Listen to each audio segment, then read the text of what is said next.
tout le monde. Merci d'être là ici ce soir. Il nous manque Myriam qui devrait arriver dans les prochaines minutes, qui était ici tantôt. Myriam, qui est la directrice de l'urbanisme. Beaucoup d'entre vous la connaissez. J'aimerais juste d'entrée de jeu vous remercier d'être là aujourd'hui. L'objectif est de vous informer, de discuter et d'échanger aussi sur le projet de relocalisation, le projet Amerzi et l'ensemble de la situation en lien avec les risques d'inondation et autres démarches, mesures et travaux qui sont en cours. Beaucoup de gens d'entre vous ont des questions, beaucoup de gens ont eu des commentaires, on a eu la chance de discuter, on s'est souvent croisés, il y a des gens qui sont de plus ou moins, si on veut, impactés, si je peux utiliser ce terme-là, par les inondations. Donc, merci à tout le monde d'être là. Sachez que tout au cours de la rencontre, bien naturellement, avec l'équipe, si Myriam n'arrive pas dans les prochaines minutes, on va pas enchaîner. Là. Mais je veux que vous sachiez que les gens avec qui on travaille et moi-même, on reste disponible pour des informations. C'est un peu l'objectif de garder le lien pour des questions, pour des suivis, pour de l'information supplémentaire. C'est aussi l'occasion pour nous de prendre aussi davantage d'informations terrain, je peux me permettre, puis d'ajouter ça, si on veut, à nos analyses. Donc voilà, je vois Myriam, je pense qu'il arrive, mais ça pour vous dire que l'équipe, la rencontre, pour certains d'entre vous, vous avez vu là, des équipes sur le terrain, j'ai vu dans les commentaires Facebook, il y avait des étudiants qui avaient été rencontrés, des gens qu'on avait vus sur le terrain, moi-même de temps en temps, que ce soit ici ou ailleurs. Depuis, pour ma part, depuis les inondations de 2019, on a toujours été, si on veut, impliqués au travail pour essayer de trouver des solutions, voir un peu comment on peut prévenir, comment on peut travailler avec, travailler contre dans certains cas les inondations, mais bien connaître le risque et de voir un peu c'est quoi là, le futur des zones à risque comme on l'est. Quand je parle à risque, c'est l'ensemble du village parce que les répercussions sont plus larges que seulement les lieux qui sont inondés. Donc c'est pour ça que dans les premières discussions qu'on a eues, on a invité Mme Biron, Pascal qui est ici avec Isabelle, qui vont se présenter. On a M. Jonathan Youm du ministère de la Sécurité publique qui va joindre à nous dans les prochaines minutes. Et naturellement Myriam Gauthier qui est notre directrice d'urbanisme que plusieurs d'entre vous connaissez. On a aussi d'autres partenaires de l'équipe d'Isabelle. J'ai vu Jonathan tantôt, j'ai vu Aglaé naturellement qui est là à la caméra. Et bien plus, mais je vois d'autres gens aussi que j'ai vu que j'excuse, je n'ai pas votre nom par cœur. On a Alexandre Gagnon qui est avec les questionnaires derrière. Donc surtout n'oubliez pas de répondre aux questionnaires. On est très très intéressés. C'est très important que vous répondiez. Donc il y a 2 questionnaires sur lesquels vous allez pouvoir vous exprimer. Et ensuite, on a Anne-Laure Fakirov, qui est une étudiante à l'Université de Montréal et qui fait son doctorat actuellement avec moi. Et puis Esther Rouzet, qui arrive de France pour travailler avec nous aussi sur le projet. Donc vous voyez, on est une petite équipe, mais une petite équipe très motivée pour travailler, réfléchir aux meilleures stratégies en fait pour vous. Est-ce qu'on commence? Ben, oui, bon? En fait, moi ce que je proposerais, c'est qu'en fait, vous voyez ma présentation, les gens vont se joindre. S'il y en a d'autres qui se joignent à nous, ben, bienvenue. Simplement pour terminer mon introduction, je demeure disponible pour vous pour des questions, des compléments d'information, pour des discussions. On a déjà presque une prise de rencontre là, prévue. Donc ce sera à voir, là, on va faire la présentation, on va pouvoir répondre, échanger, et par la suite, on pourra prendre là, peut-être des rendez-vous personnels ou en petits groupes, là, on pourra voir ce qui est le mieux là, pour chacun d'entre nous. Donc, je reste disponible avec l'ensemble de l'équipe municipale, du moins, ou régionale, pour vous rencontrer. Donc voilà, je laisse la parole à Mme Isabelle Thomas qui va se présenter et vous présenter le projet. Absolument.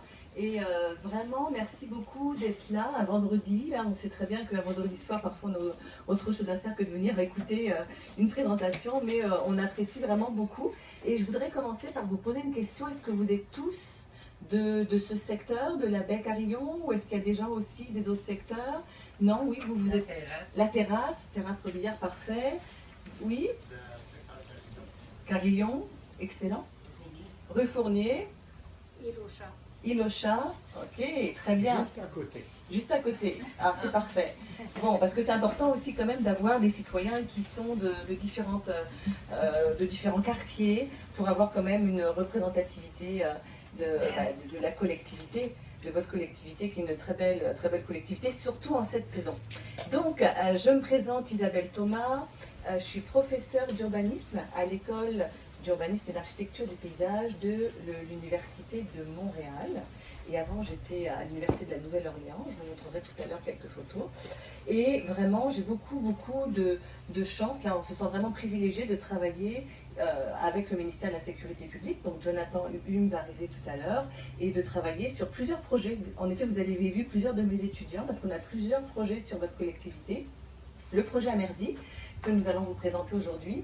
Le projet Terex, qui est un projet qui permet de faire un retour des expériences sur les inondations 2017-2019. Vous avez peut-être été appelé ou sollicité. Si vous n'avez pas répondu au questionnaire, on en a aujourd'hui là pour que vous puissiez répondre. Et on a un nouveau projet qui commence, qui s'appelle le projet Capri. Et ce projet-là, c'est vraiment pour établir des diagnostics au niveau des bâtiments pour savoir comment s'adapter. Parce que c'est une chose de savoir qu'on est en zone inondable, mais c'est important aussi de savoir mais comment, c'est quoi, qu'est-ce que je fais avec ma maison finalement pour pouvoir l'adapter pour les prochains événements. Donc, je vais laisser ma collègue Pascale Biron se présenter, parce que ce qui est essentiel quand on travaille sur les inondations, c'est vraiment de travailler en équipe. Parce que moi, je connais la géographie, l'aménagement du territoire, les systèmes d'information géographique, mais l'aléa, j'ai besoin d'aide. Alors voilà, je suis Madame Aléa Pascale Biron, donc professeure au département de géographie, urbanisme et environnement à l'Université Concordia. Et en fait, je suis hydrogéomorphologue. Je sais que c'est un long nom, mais ça veut dire que j'étudie les rivières. Et les rivières, elles débordent. C'est dans leur nature. Alors, ça fait un peu partie de mon mandat de comprendre cet aléa. Et c'est pour ça que je suis impliquée dans le projet avec Isabelle. Il faut manipuler ce micro avec soin. Hein. Alors, je repasse le micro et je vais vous reparler d'aléa dans quelques minutes. Donc. Ah oui?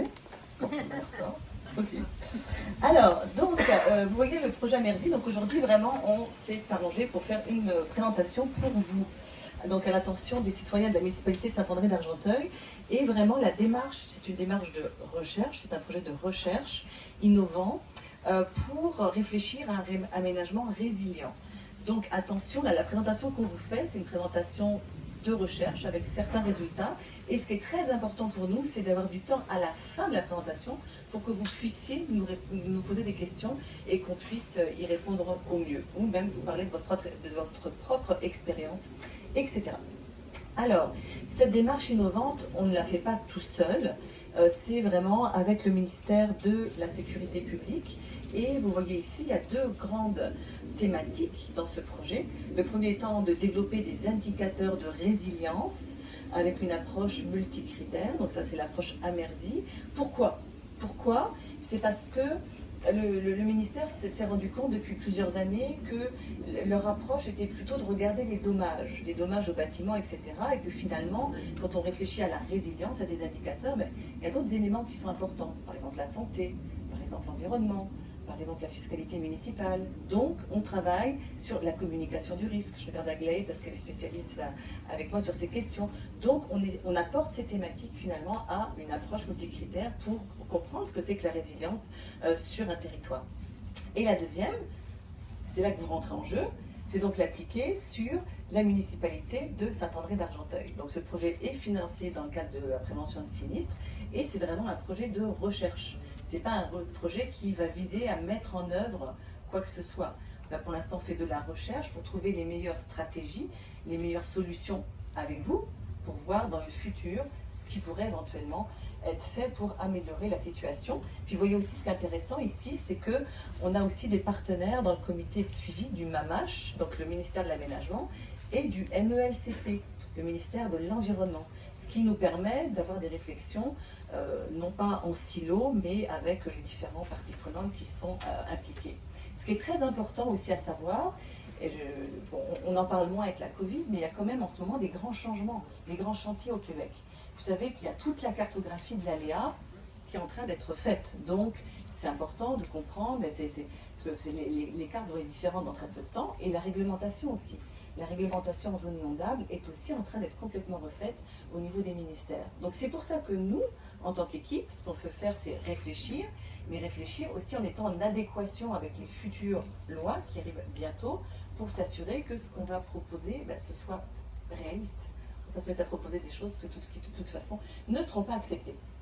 Alors, l'objectif quand on travaille sur ce type d'enjeu, puis on a déjà travaillé avec d'autres municipalités, comme la municipalité de Saint-Raymond, la Venise en Québec, Coaticook, parce qu'une de nos spécialités, puisqu'on veut vraiment, c'est travailler avec des municipalités plus petites. Parce que les grosses municipalités, ils ont déjà des équipes à l'interne, etc., qui peuvent vraiment réfléchir aux problématiques. Alors que c'est important, et puis ça a été formidable d'être sollicité par votre maire aussi, qui a quand même un leadership très positif, pour pouvoir réfléchir à des options intelligentes et réfléchir avec vous pour pouvoir justement avoir un projet qui soit co-construit. Donc vous voyez, on a vous, les citoyens, avec un comité de citoyens. Là, j'ai vu des personnes qui sont dans le comité de citoyens. La municipalité forcément, notre équipe, les organismes régionaux, on travaille avec l'OBV, on travaille avec la MRC, donc on a quand même une bonne connaissance du territoire. Et puis aussi des professionnels externes, québécois ou internationaux, et puis, le leadership politique. Alors, on va continuer. Le comité rivière. Donc, est-ce que vous avez entendu parler du comité rivière? Non, pas encore. Ce qui est très important pour nous, puis on a aussi un comité rivière à Saint-Raymond, de la municipalité de Saint-Raymond, c'est de travailler avec les citoyens. Et pour travailler avec les citoyens, on a besoin d'avoir des personnes qui vous représentent. Donc on a 14 personnes sur ce comité qu'on a déjà rencontré une fois, puis qu'on va rencontrer d'autres fois, et puis qui, eux, peuvent ensuite venir vous parler et expliquer ce qui se fait petit à petit. Mais aujourd'hui, on a quand même décidé de venir de visu, comme ça vous pouvez nous poser des questions si vous avez des interrogations.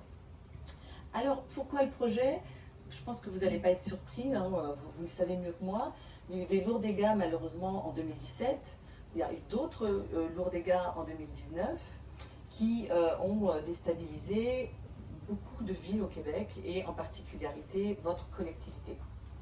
On sait aussi qu'on a une certaine incertitude vis-à-vis du climat, vis-à-vis des changements climatiques, qu'on a une nouvelle caractérisation de l'aléa qui arrive, un encadrement des zones inondables en transition, donc c'est pour ça qu'on veut absolument avoir des projets qui sont en adéquation avec ce nouveau cadre, un besoin aussi d'une vision intégrée, on ne veut pas travailler sur un quartier et pas sur d'autres quartiers, il faut vraiment travailler sur l'ensemble de la collectivité, avec une municipalité qui a un projet de relocalisation, de renaturalisation, mais forcément il faut qu'on en parle, c'est ça, tout se décide ensemble, et puis la démarche multicritère, parce qu'évidemment, nous, il faut que scientifiquement, on puisse montrer que les choix qui vont être faits sont des choix qui vont être réalistes sur le territoire. Donc voilà les 4 parties de la présentation. La caractérisation adéquate de l'aléa, donc ça c'est Pascal qui va vous l'expliquer. Les erreurs à éviter, donc ça c'est moi, parce que j'aime bien prendre l'exemple de la Nouvelle-Orléans pour montrer qu'est-ce qu'il ne faut pas faire dans le futur, hein, que je pense qu'on peut apprendre des erreurs des autres aussi. Ensuite, à l'international, il y a quand même des cas intéressants de construction en zone inondable constructive, donc on peut apprendre d'eux aussi, puis ça peut vous donner des idées éventuellement. Et puis ensuite, la démarche actuellement, quelles sont les principales thématiques, les opportunités pour votre collectivité, qui d'ailleurs peut être un exemple, en fait, peut être un exemple pour les autres collectivités au Québec en avançant et en commençant et en continuant à faire des bons choix. Donc, je te laisse. Voilà. Alors, quelques mots sur l'aléa. Plus ou moins bien, je crois, mais enfin, vous savez où vous êtes, j'imagine, au confluent de la rivière du Nord et de la rivière des Outaouais. C'est sûr que ça ajoute une couche de complexité d'être au confluent de 2 rivières, parce que les deux peuvent être en crue en même temps ou pas.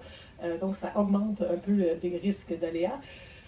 Si on était ici quelques milliers d'années, là, on aurait vu qu'en fait, il y avait une zone de ce qu'on appelle un delta, quand une rivière se jette dans une masse d'eau. Donc, on le voit très bien quand on regarde je ne sais pas si vous voyez le laser, là, les élévations en brun qui sont plus faibles. Ça veut dire que l'eau peut aller dans ces secteurs-là et donc c'est aussi des risques accrus. Il y a aussi des inondations historiques qui sont documentées. Certains d'entre vous étiez peut-être même là. Il y a eu des inondations par embâcle. Il y a des secteurs qui sont... donc ici, on parle des années plus 70. Alors, on sait qu'il y en a eu dans le passé. Évidemment, on est plus familier avec les inondations récentes de 2017-2019, avec quelques photos à l'appui ici. Et avec tout ça... dans la perspective de documenter l'aléa, on regarde principalement les profondeurs. Évidemment, plus c'est profond, pire c'est, plus c'est dangereux. Il y a moyen de regarder ces profondeurs-là en différentes classes, ici par classe de 30 cm, jusqu'à tout ce qui est en rouge est au-delà de 90 cm. Donc, ça commence à devenir problématique pour que les gens puissent se tenir debout.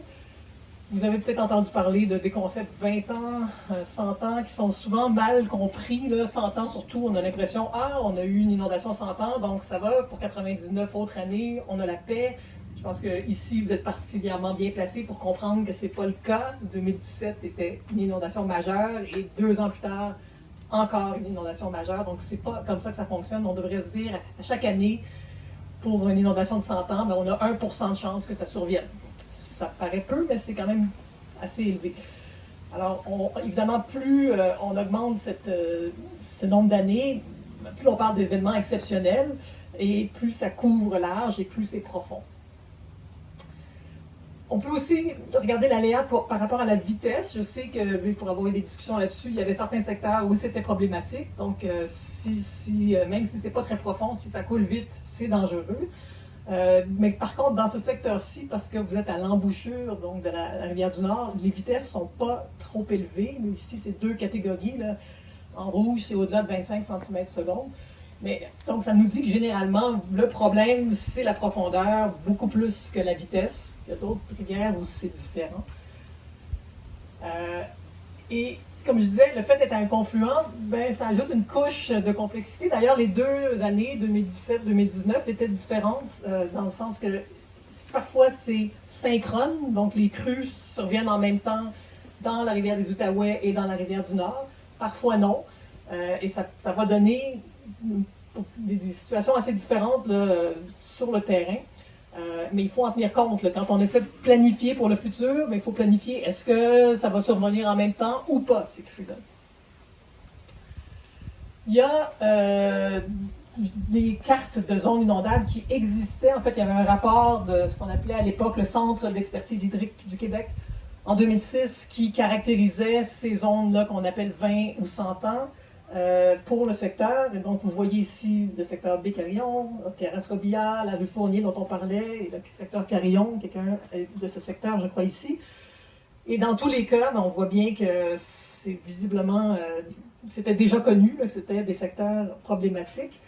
On a pu, dans le cadre du projet jusqu'à maintenant, rajouter avec une modélisation sur la rivière du Nord pour compléter un peu, parce qu'à l'époque, ce n'était qu'autour de la rivière des Outaouais. Donc, on commence à mieux comprendre ces aléas et on les comprend particulièrement quand on s'intéresse à chacun des sous-secteurs. Ici, la baie de Carillon, on voit les habitations et clairement, il y a un nombre assez élevé d'habitations qui sont dans des zones les pires, là, les bleus foncés, c'est les zones. Quand on dit 20 ans, ça veut dire qu'à chaque année, il y a 5% de chances que ça soit inondé. Donc, c'est quand même assez majeur. Et de même, la terrasse Robillard aussi est très problématique. On est encore en zone bleu foncé. Et les secteurs rue Fournier, j'avoue que sur l'écran, je vois moyennement bien les nuances de bleu, mais en gros, c'est problématique pour la majorité du secteur. Peut-être un peu moins que la terrasse Robillard, mais tout de même. Alors, on est dans une situation où visiblement, là, même si les 2 dernières années, ça paraît pas, parce que depuis 2019, ça s'est calmé, mais il faut se rappeler que on ne peut pas dire en quelle année, est-ce que ça va être en 2029, 32, on ne sait pas, mais ce sont des zones appelées à être inondées à nouveau. Malheureusement, c'est la nature des rivières, comme je le mentionnais. On a D'autres modélisations là, qui ont été effectuées plus dernièrement par l'équipe, entre autres, de Michel Leclerc, qui travaille avec la MRC Vaudreuil-Soulanges. Comme je dis, là, je ne sais pas si vous voyez mieux que moi, mais moi, j'ai de la difficulté à voir les couleurs. Mais en gros, on rejoint sensiblement les mêmes secteurs problématiques, Fournier, Terrasse Robillard, Bécarillon. Quel que soit le modèle, là, on arrive à la même conclusion. Ce sont des secteurs à risque élevé. Alors, sans plus tarder, parlons de la Nouvelle-Orléans. Voilà, donc l'idée c'est de faire, même si ce n'est pas du tout la même échelle, de faire un parallèle avec d'autres collectivités dans le monde qui peuvent aussi avoir des enjeux très importants vis-à-vis des inondations et qui ont fait de très mauvais choix. Et forcément, c'est pas ce qu'on veut faire. Hein. On ne veut vraiment pas arriver à faire de mauvais choix dans notre cadre ici. Donc par exemple ici, vous voyez, si vous, là on voit bien les différences de couleurs quand même, entre 1982 et 2000. Hein, vous voyez, enfin je ne veux pas faire de bêtises avec le pointeur, ça doit être ça. Ah, c'est celui-là. Hop, et voilà. Donc, ici, voilà. Vous voyez, là, tout ce qui est en rose, c'est ce qui a été urbanisé entre 1982 et 2000, sur des milieux humides, sur des milieux naturels, avec des nouvelles digues qui avaient été construites. Bon, vous savez, de toute façon, vous avez vu les nouvelles en 2005, c'est clair que l'ouragan Katrina a inondé ces zones. Donc c'est quand même pertinent de garder ce qui est naturel et surtout de ne pas aller jouer dans les milieux humides. Ça vous le savez aussi, hein, ce sont les conséquences possibles d'inondations majeures longues. Ça c'est ma maison, c'est parce que je voulais aussi que vous vous rendiez compte que j'ai aussi vécu ce type d'événement et que c'est sûr que c'est compréhensible, qu'il faut vraiment réfléchir aux choix qu'on fait ensuite pour s'assurer de ne pas se retrouver dans la même situation année après année. Autre dia. Donc là encore, c'est toujours la Nouvelle-Orléans pour vous montrer des exemples dans le cas d'une municipalité, d'une collectivité qui n'avait pas vraiment accompagné ses citoyens vis-à-vis de la reconstruction possible. Donc là, il y en a qui se sont reconstruits, mais très très haut, qui ont même parfois gardé leur maison qui avait été inondée, qui ont reconstruit haut, donc vous imaginez les problèmes de moisissure, etc. Ou ici aussi, j'ai pensé que cette photo est importante, parce que là, c'est le cas d'une maison où il n'y a pas du tout de maintenance vis-à-vis, c'est ce qui peut se passer hein, quand on n'a pas de maintenance vis-à-vis de la parcelle, et pas de plantation d'arbres par exemple, et puis du coup vous avez les espèces invasives qui arrivent, les serpents, etc. Donc c'est quand même beaucoup plus intelligent, on le sait, de passer, de s'assurer, éventuellement de planter des arbres, là, comme ce qu'on va tous faire le 18 septembre. Alors, et encore une fois, ça c'est pour revenir avec ce que Pascal disait. Ok, ouragan Katrina, hein, ça peut même de 2005, suivi de l'ouragan Rita, et puis là, regardez, il y a cette année, 16 ans après, ça retombe encore sur la Nouvelle-Orléans. Pourquoi est-ce que je vous dis ça? C'est parce que malheureusement, le risque zéro n'existe pas et qu'il faut absolument faire de la prévention, réfléchir pour que, quand ça va revenir, être prêt. En fait, être prêt et avoir adapté sa maison ou ne plus être là ou être là différemment, etc. Alors justement, être là différemment, allons un petit peu à l'international pour voir ce qui se fait dans d'autres pays, même si de toute façon on ne va pas copier-coller puis ramener des exemples français, mais quand même ça peut permettre de réfléchir et justement c'est aussi pour ça que Pascal travaille avec nous, pour voir les possibilités en termes de vivre avec l'eau et puis transparence hydraulique, etc. Mais je vais vous en parler un petit peu plus. Alors la résilience. La résilience, hein, c'est un mot qu'on utilise de plus en plus, on l'utilise, vous le voyez dans le journal, etc. Alors je vous ai mis quelques définitions. Par exemple, la résilience est l'aptitude d'un système exposé à s'adapter. Voilà, donc l'objectif, c'est vraiment quand on a des aléas, que ce soit une inondation, ou que ce soit de l'érosion, ou que ce soit autre chose, l'objectif, c'est de s'adapter pour arriver à un nouvel état d'équilibre, tout en se renforçant. On ne veut surtout pas, comme on l'a fait à la Nouvelle-Orléans, arriver à un état d'équilibre, mais qui fait que, vu les choix qu'on a fait, finalement, on a détruit l'environnement et puis on est encore en danger.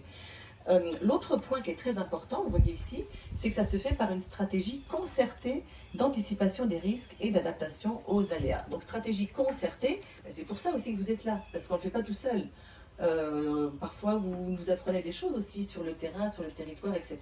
Donc, c'est très, très important d'avoir ce qu'on appelle beaucoup, nous, les termes qu'on utilise, ça va être la co-construction pour s'assurer que les stratégies qu'on va mettre en place vont être non seulement acceptables, mais aussi acceptées, ce qui est toujours mieux. Donc, aussi dans beaucoup de textes, là, mais je vais juste vous parler du schéma, dans les outils qu'on préconise, ça va être vraiment des outils qui vont permettre de s'adapter et donc de renforcer la résilience et aussi en même temps d'atténuer les effets des gaz à effet de serre. Donc par exemple, planter une forêt, par exemple, restaurer les marais, les milieux humides, qui vont faire que ça va ralentir l'eau, par exemple, et puis assurer une moins importante inondation. C'est clair que quand on a des débits d'eau comme la rivière des Outaouais, bon, ben, il va falloir trouver d'autres solutions parce que malheureusement, juste des arbres, ça ne va pas être suffisant. Alors, on sait que les villes sont au cœur de la question des changements climatiques et aussi c'est très intéressant de voir ce qu'elles proposent, ce qu'elles vont nous proposer ces villes. Que ce soit la ville de Montréal, là, vous voyez, il y a quand même beaucoup de programmes qui se mettent petit à petit en place et l'objectif, c'est de renforcer la résilience des collectivités. Et donc c'est ce qu'on fait ici, c'est de réfléchir comment est-ce qu'on peut faire pour renforcer finalement la collectivité, votre collectivité et s'assurer que votre milieu de vie soit plus agréable dans les années qui viennent. On continue. Ah voilà. Bon, toujours les critères de résilience qui sont développés par l'équipe. Il y en a une que j'aime beaucoup, enfin un que j'aime beaucoup, c'est le critère d'éducation. Parce que quand on connaît, quand on est informé, quand on a de la connaissance par rapport à un enjeu, forcément, on va pouvoir faire des choix qui sont des choix éclairés. D'où l'importance de parler de l'aléa et puis ensuite de parler de ce qu'on peut faire en termes d'aménagement du territoire. Alors, on a choisi quelques exemples pour vous. Par exemple, ici, vous avez le quartier de Matra à Romorantin, qui a été pensé par un architecte, Éric Daniel Lacombe. Et vous voyez, en fait, lui, ce qu'il a fait, c'est qu'il a construit un quartier qui pouvait être inondé. Donc, c'est un quartier en zone inondable constructible, c'est ce qu'on appelle là. Et donc, c'est un quartier avec des nouveaux bâtiments, donc une maison de personnes âgées, aussi des logements sociaux. Ces logements sont généralement sur pilotis, mais pas d'énormes pilotis comme à la Nouvelle-Orléans, mais quelque chose de vivable, de viable. Et ce qui est très intéressant, c'est qu'en 2016, il y a eu des inondations à Romorantin, en Loir-et-Cher. Et toute la ville est inondée, sauf ce quartier. Et en fait, c'est pour ça. Et si vous regardez ici, vous voyez Libération qui nous dit inondation, un quartier touché, mais pas coulé, parce qu'il n'y a pas eu de dommages, en fait. Et vous voyez les gens qui sont en train de marcher là sur le trottoir, ils regardent, oui c'est inondé, mais finalement l'eau n'a pas atteint leur bâtiment. Donc c'est quand même intéressant de voir que dans certains cas, quand c'est pas trop dangereux, parce qu'on ne veut pas mettre les gens en danger non plus, mais on peut éventuellement se reconstruire dans une zone qui est inondable. D'ailleurs, il va venir, je pense, dans début octobre, pour voir votre collectivité. Et ce qu'il a pensé, lui, c'est la transparence hydraulique, c'est-à-dire vivre avec l'eau. Donc l'eau, on s'arrange pour qu'elle passe sous les maisons et qu'elle parte le plus vite possible. Et ce qui est vraiment très intéressant, c'est que dans ce quartier, l'eau est partie en 48 heures, alors que dans les autres quartiers de la ville, et puis même la région, parfois c'est resté 3 semaines, 4 semaines, etc. Donc ce qui est intéressant, c'est que c'est possible. Sauf qu'il faut que ce soit anticipé, il faut que ce soit pensé. C'est aussi pour ça que dans l'équipe, on a des architectes du paysage, on a des architectes, c'est pas juste c'est nous, mais c'est pas juste nous, parce qu'il faut être aidé par des personnes qui vont réfléchir et qui vont aussi réfléchir avec l'aléa ici. Parce que ce qu'on peut préconiser ici, on ne va pas donner le choix à Vosville ou le même choix à Coaticook avec le ruisseau Prat, parce qu'il a des caractéristiques très différentes. Donc c'est pour ça qu'on réfléchit à des stratégies qui soient adaptées à votre milieu. Ici, un autre exemple, les Portes du Vercors en France, toujours intéressant. Donc c'est un quartier qui a été réhabilité à l'intérieur d'une trame. Et là encore, ce qui est bien, c'est qu'on a la cartographie de l'eau. Donc on voit comment l'eau va passer, où est-ce qu'elle va aller. Et alors ici, moi j'aime bien ça, parce que vous voyez aussi les bâtiments qui sont sur pilotis, la machinerie qui est mise en haut, et puis s'assurer aussi de ne pas avoir de chambre dans les sous-sols, d'avoir une pièce refuge forcément à l'étage pour être en sécurité, des fois qu'on soit inondé. Et aussi, ce qui est intéressant dans ce cas-là, c'est que vous voyez, on a plusieurs outils. Donc, dans ces outils, l'élargissement d'une rivière ou encore la mise à l'air libre de la petite Saône. Donc, qu'est-ce qu'on voit? C'est que là, on travaille avec la nature. La nature, on n'est pas en train de la pousser là avec des digues ou de l'enfermer sous des trottoirs. Au contraire, on est en train de la laisser respirer pour s'assurer qu'elle aille dans la bonne direction et surtout pas vers les maisons. Le dernier exemple, c'est la Nouvelle-Orléans. Donc je reviens dans le quartier que vous avez vu tout à l'heure, donc mon ancien quartier, le quartier de Gentilly, qui a été primé pour pouvoir être construit. Et ce qui est vraiment très intéressant, c'est que, vous voyez encore, ça c'est quelque chose de fondamental. C'est que c'est très rare d'avoir une stratégie et une solution avec un outil. Ce qui est important, c'est bien de voir qu'on va pouvoir parsemer plusieurs outils à différentes échelles dans la collectivité pour justement ralentir l'eau ici, s'assurer qu'elle passe là, peut-être avoir un bassin de rétention pour que l'eau puisse elle, par gravité y aller plutôt que d'aller dans les quartiers. Et ici, ce qu'ils ont fait, c'est qu'ils ont construit le Gentilly Resilient District où vous pouvez avoir 10 millions de gallons d'eau qui vont dans ce bassin de rétention, et forcément c'est quand même majeur. Et je pense qu'il y a une carte qui n'est pas là, mais c'est pas grave. Mais vous savez qu'il y a eu quand même un nouvel ouragan, l'ouragan Ida, le 29, là, dernièrement, et ça n'a pas inondé. Donc ce qui est intéressant, c'est de voir qu'on peut quand même dans des cas où il y a un très fort risque, ça n'a pas inondé, ça a inondé un petit peu, mais ça n'a pas inondé à l'échelle de 2005. Mais pourquoi? Parce qu'ils ont réfléchi, parce qu'ils ont aussi eu les financements, et c'est pour ça qu'il faut avoir des bons projets qui sont en accord avec la réglementation, parce que c'est là qu'on va pouvoir mettre en place et mettre en œuvre. Parce que nous, c'est aussi vraiment l'objectif, c'est de réfléchir à des stratégies qu'on va pouvoir mettre en œuvre, à les construire dans votre collectivité. Alors, on en arrive à ce qui vous intéresse le plus, c'est-à-dire la démarche co-construite, quelles opportunités à Saint-André d'Argenteuil. Et là, ce qui est très important, c'est que ce sont des idées. Ce sont des idées qu'on vous apporte, on y réfléchit, on en discute, on n'est pas en train de vous dire « voilà ce qu'il faut faire ». Vous comprenez? Donc ça, c'est très très important. De même qu'il y a des schémas qui ont été faits par Aglaé, qui travaille très bien dans l'équipe avec nous. Ces schémas, ils n'ont pas été faits comme ça, tiens, qu'est-ce qu'on pourrait faire à Saint-André d'Argenteuil? On a récupéré une enquête qui a été faite auprès de citoyens de votre collectivité par l'OBV, et c'est pour ça que ça nous a donné des idées pour les schémas que vous allez voir, pour la renaturalisation, etc. Donc, encore une fois, c'est pour ça qu'on est là, c'est pour réfléchir ensemble aux stratégies. Bon, là, vous le savez, vous êtes dans la MRC d'Argenteuil. Pourquoi est-ce qu'on met les différentes échelles? C'est encore une fois avec cette idée que les stratégies, elles doivent être intégrées dans une échelle plus importante qui va être le bassin versant, la MRC, puis votre collectivité, puis vos quartiers, puis votre bâtiment et votre parcelle. Bon, ici, c'est juste pour vous montrer, c'est Alexandre qui a fait ces cartes, pour vous montrer l'urbanisation petit à petit qui s'est faite vers les rives.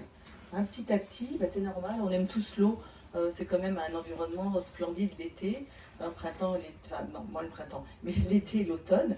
Et donc petit à petit, vous avez grignoté, vous êtes venu vous empiéter sur des espaces qui, quand même, quand on regarde les cartes de tout à l'heure, sont des espaces à risque. Parfois à risque vraiment élevé.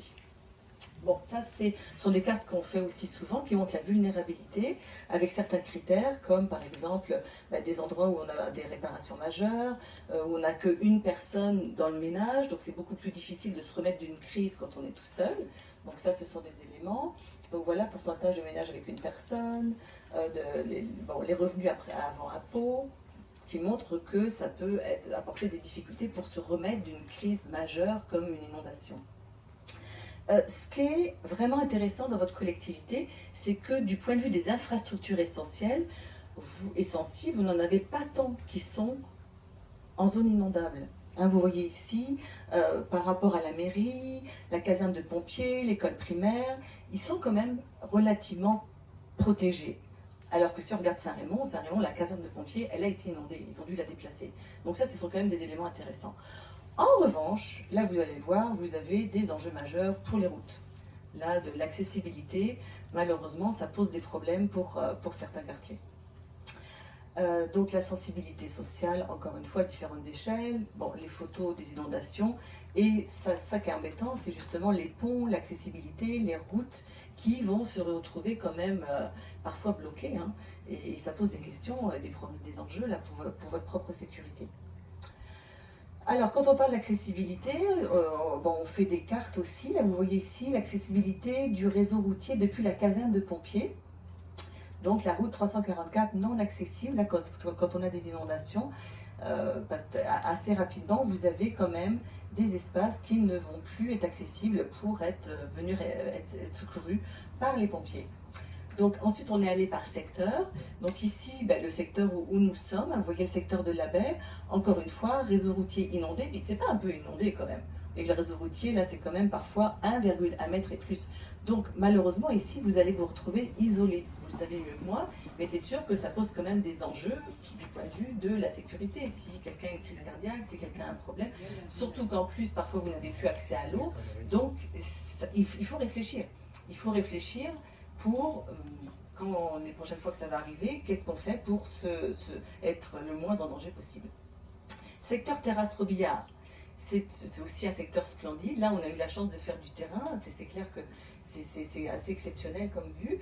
Bon, mais quand même, encore une fois, du point de vue de l'accessibilité, il y a des gros problèmes. Ici, plus de 3,3 km avec plus de 1,1 mètre d'eau. Ça pose des problèmes pour les pompiers qui nous ont dit, parce qu'on a fait un Rex avec Alexandre, donc un entretien, que maintenant, ils passent plutôt par bateau, en fait. Parce que même ici, comme il y a des maisons maintenant qui ne sont plus là, il y a du courant qui font que ça peut les mettre en danger. Donc si ça les met en danger, eux, ça veut dire que ça vous met en danger, vous aussi, avec vos familles. Surtout si vous avez des enfants, ou bref. Donc ça, c'est le secteur de la rue Fournier. Je sais qu'il y a aussi des personnes de la rue Fournier parmi nous. Donc la rue Fournier est quand même plus accessible. Vous voyez, il y a quand même des zones qui vont être plus accessibles, mais certaines zones aussi avec 0,80 et 1 mètre d'eau. Alors il faut savoir que dans la nouvelle cartographie qui arrive, des zones inondables, on va sûrement avoir les profondeurs. Donc c'est pour ça que c'est très très important de savoir où est-ce que je suis, parce qu'il va y avoir une nouvelle cartographie des zones inondables avec des catégories et forcément ça va sortir bientôt et il va y avoir une réglementation qui va être associée. Et c'est ça, les choix, il va falloir les faire par rapport aussi à ce qui sort.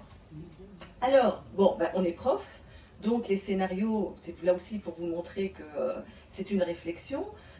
Moi, j'ai eu un cours l'année dernière sur les risques, et puis vous pouvez justement la reconnaître, votre mère ici, puis on avait aussi une représentante de WWF, Pascal.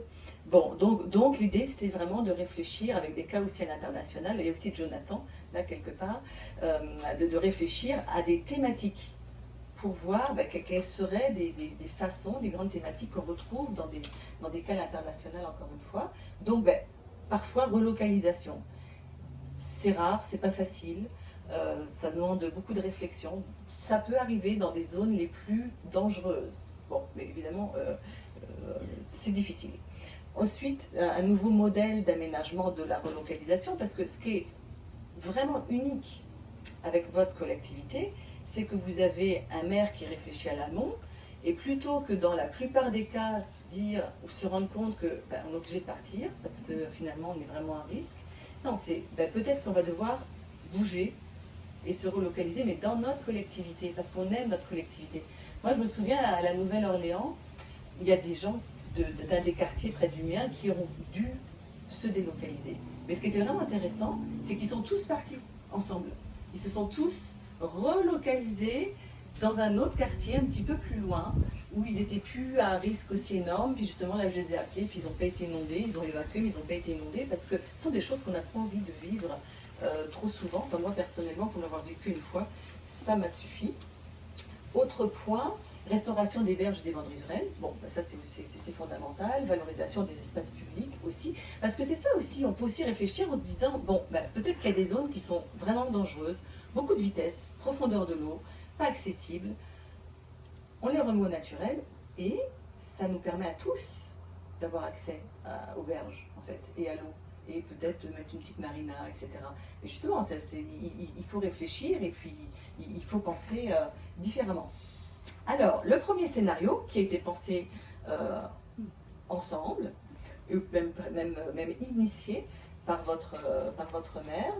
Donc l'idée, c'est de réfléchir. Et c'est ça aussi qui est encore fondamental. On n'est pas en train de vous dire, voilà ce qu'on va faire.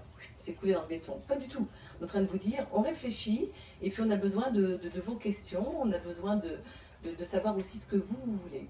Donc, l'enjeu, on le connaît, hein, c'est le risque, excusez-moi. Donc, dans les options, elle existe cette option. Ça se fait dans certains quartiers, dans certains pays. Donc on la met. On peut avoir une relocalisation des zones les plus à risque. On peut avoir une adaptation du bâti. Et là, je suis extrêmement sévère de ce côté-là.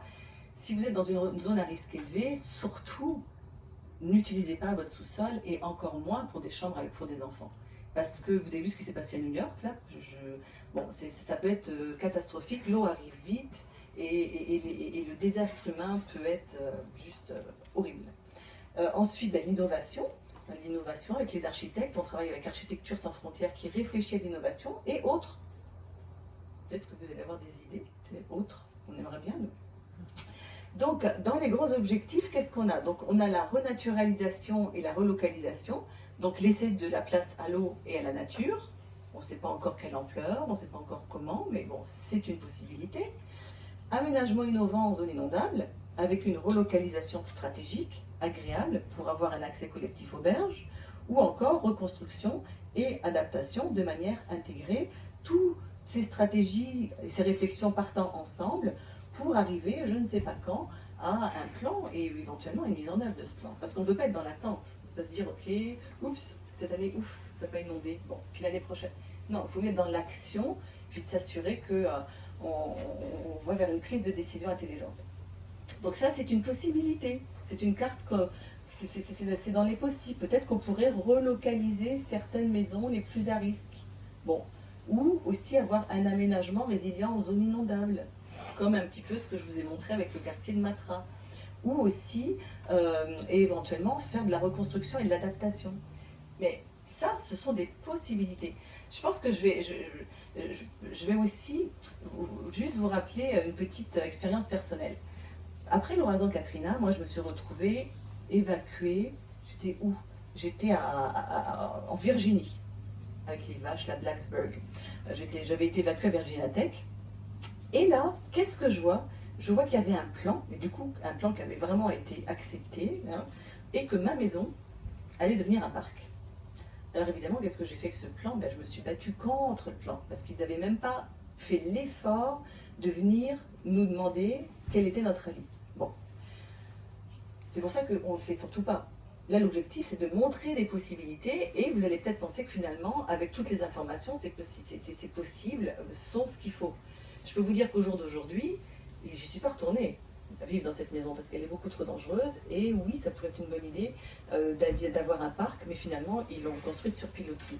Mais c'est pour ça que notre démarche ici, c'est vraiment une démarche où on veut avoir de l'interaction avec vous. Il ne faut pas que vous pensiez, tiens, ça y est, demain ils arrivent et puis on n'est plus là. Non, on est en train de réfléchir.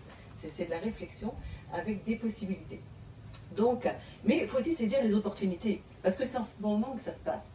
C'est en ce moment qu'on a le plan de protection des territoires qui peut éventuellement financer des projets. Donc, c'est aussi ne pas trop attendre et réfléchir à qu'est-ce qu'on peut, nous, en tant que collectivité. Puis là, ce que je trouve formidable, c'est que vous êtes de plusieurs quartiers. Qu'est-ce qu'on peut faire ensemble pour transformer notre territoire? Donc, ça peut être renaturaliser, protéger un environnement de qualité, parce que c'est clair que dans les enquêtes qu'on a eues, on a entendu parler du fait qu'il y a des problèmes de pollution de l'eau dans les rivières, aussi d'espèces invasives, que peut-être vous avez moins accès aux berges. Donc, c'est sûr qu'il faut travailler là-dessus, il faut y penser. Créer et connecter de nouveaux réseaux de mobilité active, parce que ça aussi c'est intéressant, c'est de voir comment est-ce qu'on peut améliorer d'autres éléments dans la collectivité.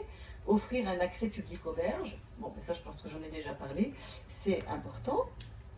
Adapter les quartiers existants, et là encore c'est le comment qui va être fondamental. Créer des espaces communautaires conviviaux, ou encore mettre en valeur le circuit patrimonial de la région. Parce qu'en faisant des analyses sur votre collectivité, on s'est rendu compte que vous avez quand même un bagage patrimonial qu'il faut mettre en valeur, qu'il faut vraiment protéger.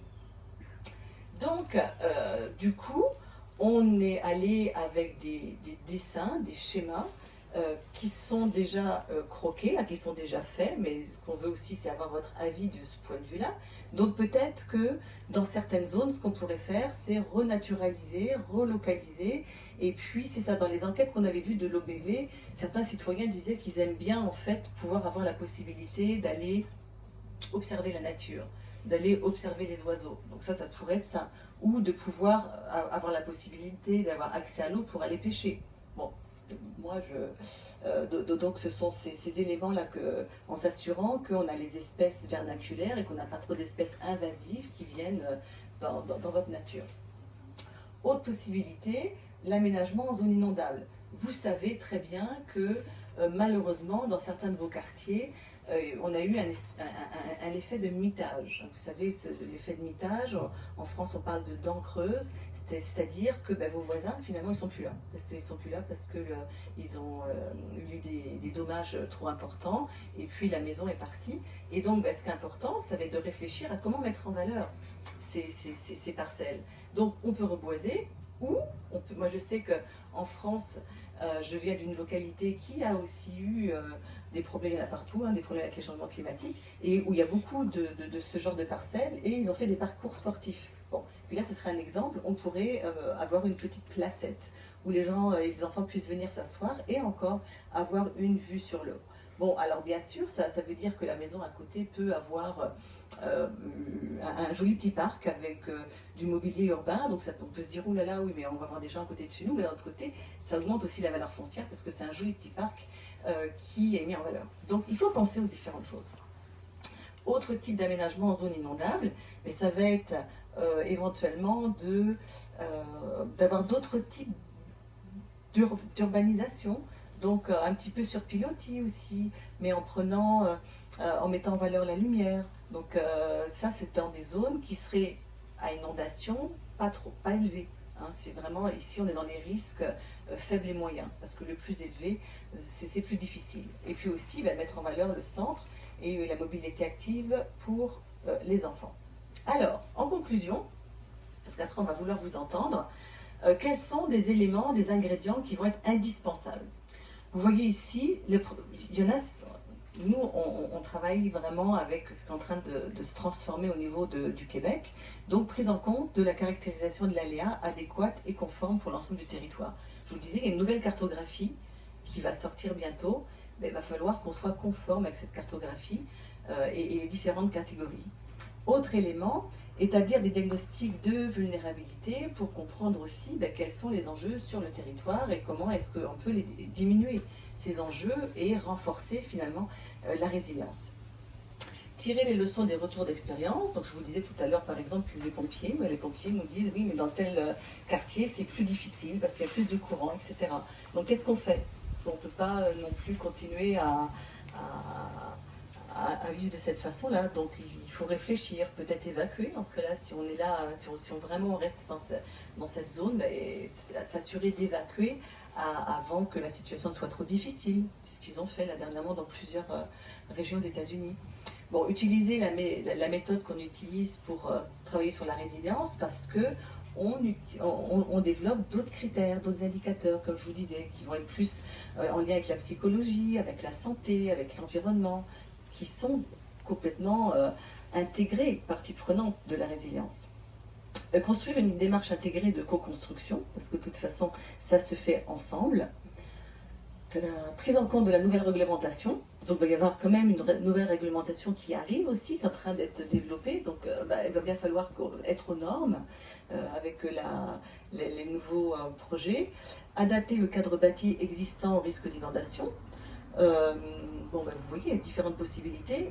La majeure, c'est vraiment les sous-sols, on évite les sous-sols et puis on a une zone refuge. Favoriser la continuité du tissu urbain. On ne veut pas avoir de trous dans la ville, dans les quartiers. Donc trouver des façons pour que ça devienne quelque chose, le tourner en opportunité pour que ça devienne agréable. Donc des dérives urbaines, justement, développer des parcs, des endroits où les enfants puissent venir faire du sport, etc. Vous pouvez marcher. Protéger les ressources environnementales pour maximiser l'adaptation et améliorer le cadre de vie. Donc là, je sais que dans les plantations qui vont avoir lieu, il va y avoir des noisetiers argentés, des acacias, etc. Donc ce sont vraiment des beaux arbres qui vont sûrement avoir des couleurs magnifiques très bientôt. Donc c'est ça aussi, c'est améliorer le cadre de vie. Et puis favoriser parfois la relocalisation et la renaturalisation dans les zones où le risque est le plus élevé, parce que c'est une question de sécurité. Voilà, Alors, on a un questionnaire qu'on vous a préparé, donc qui est sur les tables derrière, qu'on va vraiment, enfin, on vous encourage vraiment à le remplir. Il va aussi être sur le site de la ville, sur notre site. Et puis, ben justement, ça pose des questions sur des mesures de gestion du risque, mais ça pose aussi des questions sur des mesures d'aménagement du territoire. Et puis on a l'autre questionnaire qui est le questionnaire Terex. Donc si vous pouviez à la fin prendre le temps de les remplir, ce serait formidable. Et en attendant, ce qui sera encore plus formidable, c'est que vous ayez des questions. Parce que comme on est là, eh bien, on est là pour y répondre. Et comme vous êtes venus quand même assez nombreux, je suis absolument sûre que vous avez des questions pour nous.